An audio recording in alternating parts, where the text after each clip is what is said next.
요즘 모범 택시라는 드라마가 방영 중입니다. 속을 시원하게 해주는 아주 통쾌한 드라마입니다. 그 드라마의 주인공들은 그 법에서 금지한 그 사적인 복수를 합니다. 어떤 사람이 죄를 지었을 때 그 사람에 대한 처벌은 국가만 할 수 있습니다. 그래서 범죄 피해자라고 해서 개인적으로 범죄자에게 보복할 수는 없습니다. 그래서 경찰이나 검찰이나 법원 같은 기관이 죄 지은 사람의 잘못을 다 밝혀내고 또 그에 합당한 처벌을 내릴 수가 있습니다. 그러므로 국가기관이나 공직자를 불신하고 개인적으로 그 범죄 문제를 해결하는 것은 잘못된 일입니다. 그런 행위는 범죄이기도 하고 사회를 더 큰 혼란에 빠뜨릴 수 있습니다. 너도 나도 폭력을 사용해서 복수를 한다면 우리 사회가 순식간에 무너질 수도 있습니다. 그래서 아무리 큰 범죄 피해를 입었더라도 그에 대한 처벌은 국가기관에 맡겨야 됩니다. 그런데 우리 현실에서 대통령을 비롯한 고위공직자들이 제 역할을 하지 못하고 경찰이나 법원이나 검찰 같은 기관들이 잘못을 잘 바로잡지 못할 때가 많습니다. 특히 돈이나 권력을 가진 사람은 큰 잘못을 저질러도 처벌을 받지 않거나 아주 작은 처벌을 받을 때가 많습니다. 이런 일이 많아지다 보니까 공직자나 국가기관을 믿지 못하고 이렇게 사적인 복수에 나서는 사람들이 자꾸 생깁니다. 이런 현실을 반영하는 것이 모범택시라는 드라마입니다. 이렇게 사적인 복수를 꿈꾸는 사람이 많다는 것은 우리 사회에 그만큼 문제가 많다는 뜻입니다. 실제로 우리 사회의 소위 높은 사람들, 권력기관을 보고 있으면 참 실망스럽습니다. 그들이 제 역할을 하지 못하기 때문에 그렇습니다. 그리고 그것 때문에 이렇게 시험에 빠져서 또는 답답해서 사적인 복수와 같은 잘못된 일을 선택하는 사람들이 생깁니다. 물론 우리가 국가기관이나 공직자들을 잘 감시하고 그들의 잘못을 지적하고 바로 잡아야 합니다. 그런데 우리가 이렇게 오직 높은 사람들만 바라보고 권력기관만 바라보고 그 사람들이 바뀌고 그 기관들이 바뀌기만 기대를 하고 살다 보면 그들 때문에 오히려 실망하고 힘이 빠져서 힘차게 살아가기가 어려워집니다. 오히려 범죄에 빠질 수도 있습니다. 반대로 권력자들은 쳐다보지 않고 오히려 평범하고 약한 사람들을 주목하고 그런 사람들에게 기대를 걸고 살면 우리가 오히려 더 힘차게 살 수도 있습니다. 우리 교회는 해마다 우리 교회 주변 이웃들에게 김장김치와 쌀을 전달합니다. 이 일을 하려면 참 많은 사람이 필요하고 예산도 1,000여만 원이 들어갑니다. 참 큰 일이어서 우리 같은 작은 교회가 감당하기 쉽지 않은 일입니다. 이런 일을 우리가 20여 년간 해왔다는 것은 한편으로는 기적 같은 일입니다. 연말에 우리가 이런 행사를 하는 이유는 아주 단순합니다. 그 이유는 가난한 사람들을 기억하고 그들에게 하나님의 사랑을 전하는 것입니다. 가난한 사람들이 실패한 사람이 아니라 하나님의 사랑을 받는 귀한 하나님의 자녀라는 사실을 일깨워주고 또 용기를 주는 것입니다. 권력자들이나 부자를 찾아내서 그들을 칭찬하고 그들에게 상을 주는 일은 사실 우리가 굳이 하지 않아도 됩니다. 그런 일을 하지 않아도 그들은 얼마든지 잘 살 수 있기 때문입니다. 반면에 가난한 이웃은 우리가 반드시 찾아보고 돌보고 격려해 주어야 합니다. 왜냐하면 그들은 몸과 마음이 약해져서 주어진 인생을 포기하거나 힘차게 살지 못할 수도 있기 때문입니다.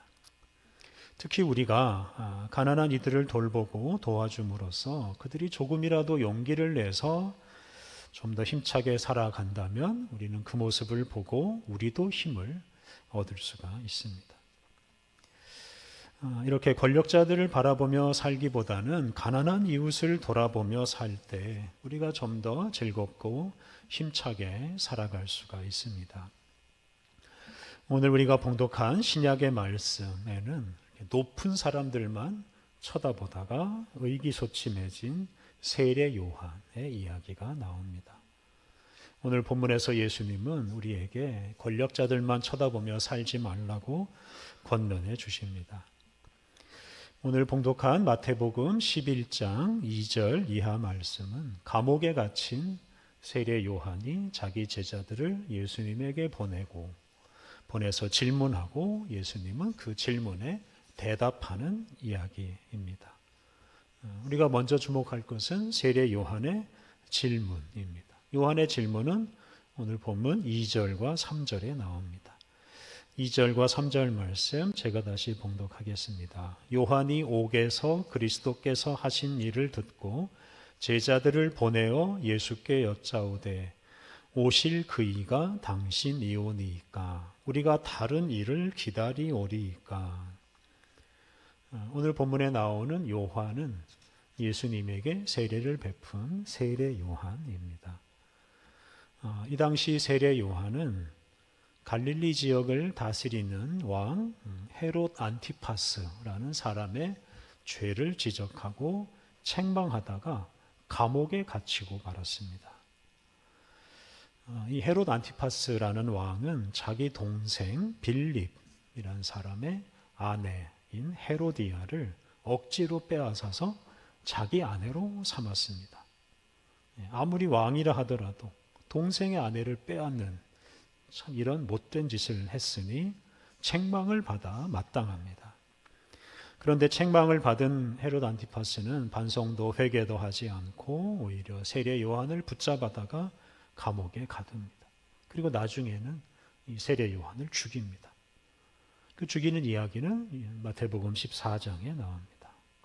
이렇게 헤롯 안티파스는 참 못된 권력자입니다. 세례 요한은 옳은 일을 하고도 이렇게 못된 권력자의 횡포 때문에 감옥에 갇혀 있습니다. 요한의 심정이 어떠했겠습니까? 아마도 억울하고 답답했을 것입니다. 그런데 이런 상황에서 세례 요한은 그리스도, 즉 메시아이신 예수님께서 하시는 일을 제자들을 통해서 들었습니다. 그런데 그 일을 듣고서 실망합니다. 그리고 마음에 의심이 생깁니다. 그리고 그것 때문에 오실 그이가 당신이오니이까 우리가 다른 일을 기다리오리이까 이렇게 질문을 했습니다. 이 질문은 예수님, 당신이 오시기로 한 메시아가 맞습니까? 아니면 우리가 다른 메시아를 기다려야 됩니까?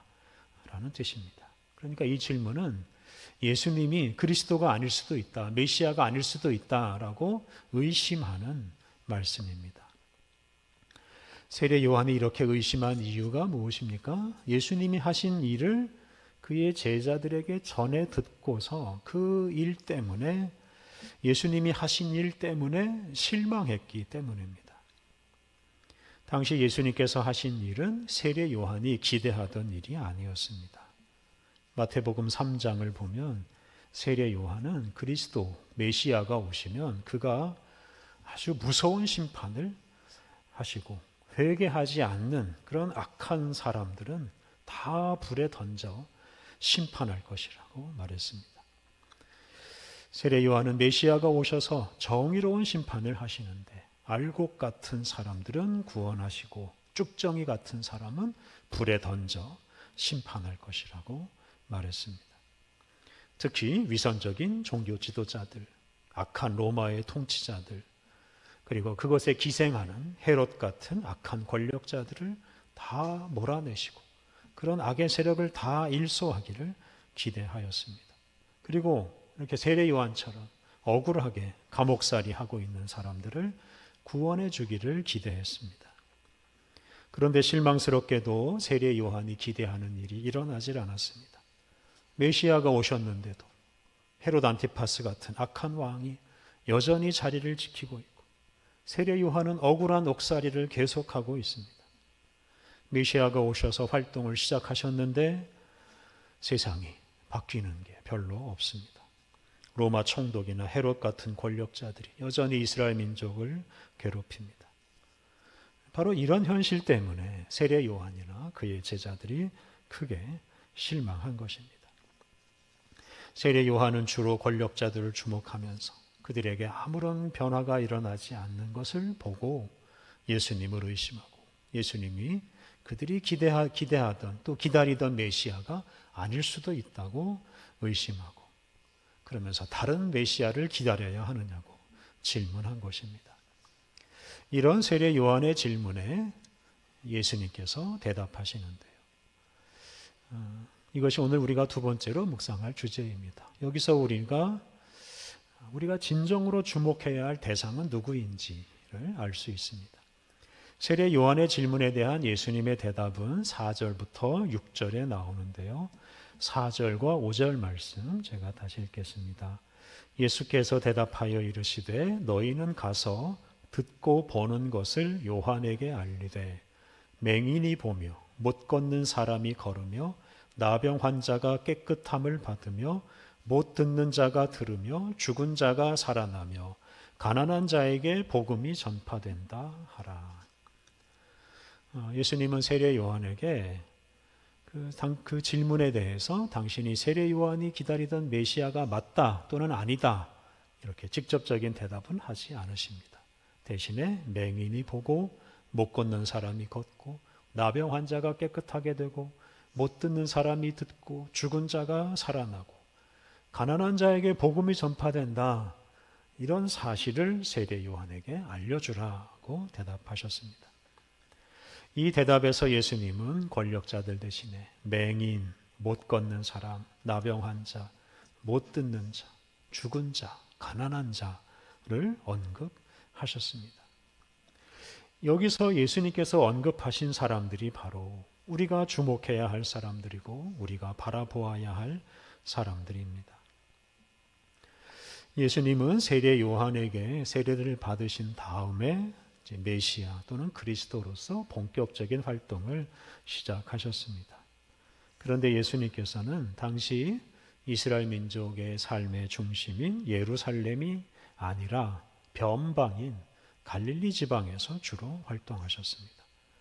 갈릴리 호수에서 물고기를 잡던 사람들을 당신의 제자로 삼으시고 당시 사회에서 천대받던 세리 같은 사람들의 친구가 되어주시고 당시 사회에서 더러운 존재로 여겨지던 그래서 격리 생활하던 나병 환자를 만나주시고 여러 장애인들과 환자들을 만나시고 그들을 치유하셨습니다. 예수님은 저 중앙에 있는 높은 사람들 대신에 변방 갈릴리에 있는 천대받는 사람들을 주로 만나시면서 그들에게 하나님 나라 복음을 전파하셨습니다.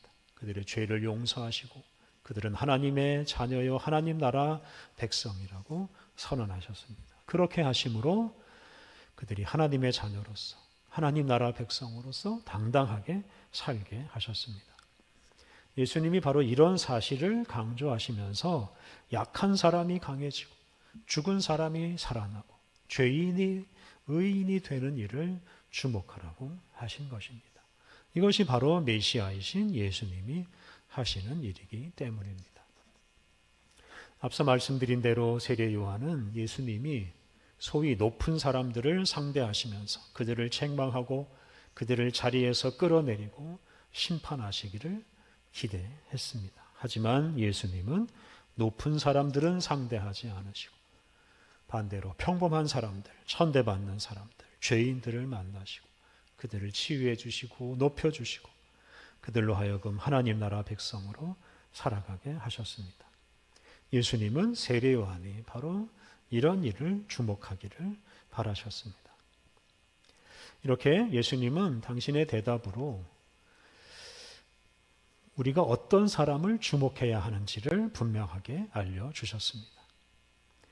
세례 요한이 예수님의 대답을 듣고 권력자들이 아니라 앞서 말한 가난하고 약한 사람들을 주목하고 그들에게서 일어난 변화를 본다면 예수님에 대한 의심에서 벗어나서 예수님이 진정한 그리스도라는 사실을 깨닫게 될 것입니다. 오늘 우리들 역시 우리의 시선을 권력자들이 아니라 가난하고 약한 사람들에게 두고 그들의 삶에서 일어나는 변화를 바라보며 살아갈 때 예수님을 온전히 믿을 수 있고 온전한 신앙생활을 할 수 있습니다. 오늘 본문 6절 말씀은 우리가 그렇게 하는 것이 얼마나 중요한 일인지를 말해줍니다. 6절 말씀, 누구든지 나로 말미암아 실족하지 아니하는 자는 복이 있도다. 실족한다는 것은 발이 어떤 것에 걸려서 넘어진다는 뜻이고 신앙생활에 실패한다는 뜻입니다. 또 신앙생활을 해도 복을 받지 못한다는 뜻입니다. 예수님은 당신으로 말미암아 실족할 수 있다고 경고하십니다. 그러니까 예수님을 믿긴 하는데 오히려 예수님 때문에 실족해서 복을 받지 못하고 실패할 수 있다고 경고하십니다. 예수님은 우리에게 복을 주시려고 오셨습니다만 예수님과 예수님이 하시는 일을 우리가 제대로 이해하지 못하면 예수님 때문에 복을 받지 못하고 오히려 넘어질 수 있습니다. 그러므로 우리가 예수님이 어떤 분이시고 예수님이 어떤 일을 하시는지를 분명하게 알아야 온전한 신앙생활을 할 수 있고 또 복을 받을 수가 있습니다. 당시 세례 요한은 예수님 때문에 실족할 위기에 놓여 있었습니다. 왜 그렇습니까? 세례 요한은 주로 권력자들, 높은 사람들만 주목하고 가난하고 약한 사람들은 바라보지 않았기 때문입니다. 사실 세례 요한이 기다린 그리스도 또는 메시아는 아주 무서운 분이었습니다.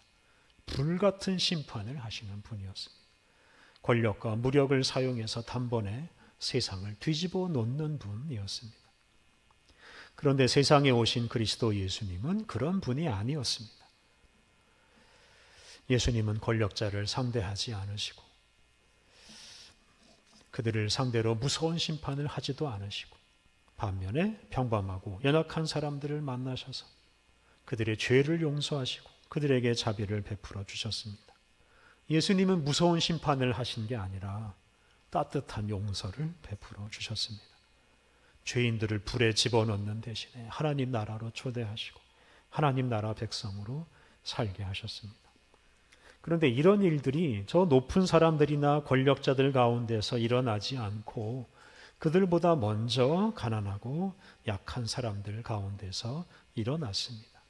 그렇기 때문에 예수님은 권력자들이나 높은 사람들이 아니라 장애인들, 병든 사람들, 죽은 사람, 가난한 사람들을 주목하라고 말씀하신 것입니다. 그렇게 해야만 예수님 때문에 실족하지 않고 복을 받을 수 있습니다. 요즘 정치 문제에 관심을 두는 그리스도인들이 참 많아졌습니다.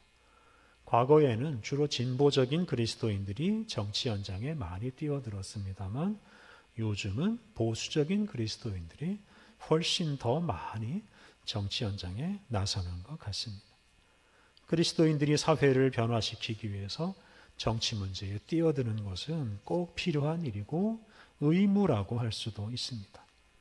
못된 정치인들을 지도자 자리에서 끌어내리고 좋은 사람을 지도자로 세우는 것은 그리스도인이냐 아니냐를 관계없이 누구든지 반드시 해야 하는 일입니다. 그런데 오늘 본문은 높은 사람들, 정치 권력자들만 주목하고 그 높은 사람들에게만 관심을 두고 살다 보면 예수님이 어떤 분이신지를 제대로 알지 못하고 예수님 때문에 실족할 수 있다고 경고합니다. 우리가 단지 정치나 정치인들에게만 관심을 두고 높은 사람들을 끌어내리는 것에만 관심을 두고 살면 우리 신앙생활에 실패할 수 있다 하는 뜻입니다. 실제로 정치 현장에 뛰어든 그리스도인들 중에는 신앙생활에 실패하는 사람들이 많습니다. 권력자들을 끌어내리는 것만 목표로 삼고 사느라고 분노와 증오에 사로잡히고 그것 때문에 자기 자신을 망가뜨리고 신앙생활은커녕 일상생활도 제대로 못하는 사람들이 많이 있습니다.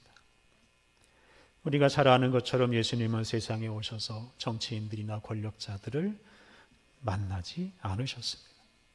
예수님은 당시 지도자들, 예수님 당시의 지도자들, 사실 대부분 못된 사람들이었고 이스라엘 민족을 학대하는 사람들이었습니다. 그런데도 예수님은 그런 지도자들을 자리에서 끌어내는 일에 관심을 두지 않으셨습니다. 예수님은 군인이나 돈, 권력이나 재력 이런 것들을 모아서 권력자들을 끌어내리는 일을 하지 않으셨습니다. 성경을 보면 예수님은 평생 가난하고 힘없는 사람으로 사셨습니다. 십자가에서 참 무력하게 죽으셨습니다. 그리고 앞서 말씀드린 대로 예수님은 가난한 사람들, 약한 사람들, 죄인들을 주로 만나시고 그들에게 하나님 나라 복음을 전하셨습니다. 우리가 바로 이런 예수님을 주목해야 합니다. 예수님 자신이 가난하고 약한 사람이었고 예수님이 가난하고 약한 사람들 가운데서 일으키신 변화를 주목해야 합니다. 그래야만 온전한 신앙생활을 할 수 있습니다. 예수님을 믿는 사람은 예수님처럼 살아야 합니다. 예수님을 믿는 우리는 예수님처럼 높은 사람보다는 낮은 사람, 부자보다는 가난한 사람, 건강한 사람보다는 질병에 시달리는 사람, 의인보다는 죄인에게 더 많은 관심을 보여야 합니다. 그것이 예수님 믿는 사람다운 행동입니다. 또 그렇게 살아야 우리가 권력자들 때문에 실망하지 않고 가난한 사람들 속에서 일하시는 예수님을 만나면서 힘차게 살 수 있습니다. 우리가 잘 아는 것처럼 처음 예수님을 믿은 사람들은 대부분 가난하고 약한 사람들이었습니다. 어부들, 세리들, 여자들, 죄인들, 환자들, 당시 사회에서 천대받던 이런 약한 사람들이 모여서 교회를 이루었습니다. 그리고 그렇게 모인 교회는 정당 같은 정치단체가 되지 않았습니다. 돈이나 무력을 사용하지 않았습니다. 권력을 잡거나 권력자를 몰아내는 방식으로 일하지 않았습니다. 대신에 사도행전에 나오는 대로 예수님의 이름으로 모인 사람들은 서로 사랑했습니다. 특히 자기 재산을 팔면서까지 가난하고 약한 사람들을 사랑하였습니다. 교회 공동체 안에 가난한 사람이 하나도 없을 정도로 성도들이 뜨겁게 사랑했습니다. 교회가 바로 그러한 삶으로 가난하고 약한 사람들을 사랑하는 삶으로 세상을 변화시켰습니다. 가난하고 약한 사람들이 교회 안에서 새로워지고 영광스러운 하나님의 자녀로서 힘차게 살아갔는데 바로 그런 교회를 보고 그런 그리스도인들을 보고 사람들이 희망을 얻고 교회로 몰려들고 예수님을 믿었습니다. 이처럼 교회가 가난하고 약한 사람들을 사랑하였기 때문에 재력이나 무력으로는 이룰 수 없는 그런 거대한 세계적인 공동체로 성장할 수 있었습니다. 그리스 제국이나 로마 제국보다 훨씬 더 큰 그런 세계적인 공동체가 되었습니다. 사랑하는 성도 여러분, 부자와 권력자들을 주목하지 마십시오. 그들에게 지나친 기대를 걸지도 말고 또 그들 때문에 실망하지도 마십시오. 우리 곁에 있는 가난하고 연약한 이웃들을 주목하고 그들을 사랑하십시오. 우리가 그렇게 살아갈 때 가난하고 약한 사람들 가운데 계신 예수님을 만날 수 있고 그 예수님 덕분에 우리가 새 힘을 얻을 수 있습니다. 또한 권력이나 재물로는 이룰 수 없는 하나님의 나라를 이 땅 위에서 이루어 갈 수 있습니다. 이러한 확신을 가지고 우리 예수님처럼 가난하고 연약한 사람들을 늘 사랑하며 살아가시기를 바랍니다. 우리 함께 기도하겠습니다. 사랑이 많으신 아버지 하나님, 예수 그리스도를 이 세상에 보내셔서 가난하고 약한 이들에게 먼저 사랑을 베푸시고 하나님 나라 백성으로 삼아주시니 감사합니다. 하나님, 주님이 주목하는 사람들은 가난하고 약한 사람들이오니 우리를 실망시키는 권력자들 때문에 좌절하지 않게 하옵소서. 그들 때문에 세상이 망가지는 것을 두려워하지 않게 하옵소서. 가난하고 약한 이들을 먼저 사랑하신 예수님을 굳게 믿고 우리도 가난하고 연약한 이들을 사랑하게 하옵소서. 가난하고 약한 이들 속에 계시는 주님을 만남으로 희망을 얻게 하시며, 그리고 그러한 삶으로 권력이나 무력으로는 이룰 수 없는 하나님의 나라를 이루어 가게 하옵소서. 예수님의 이름으로 기도드립니다. 아멘.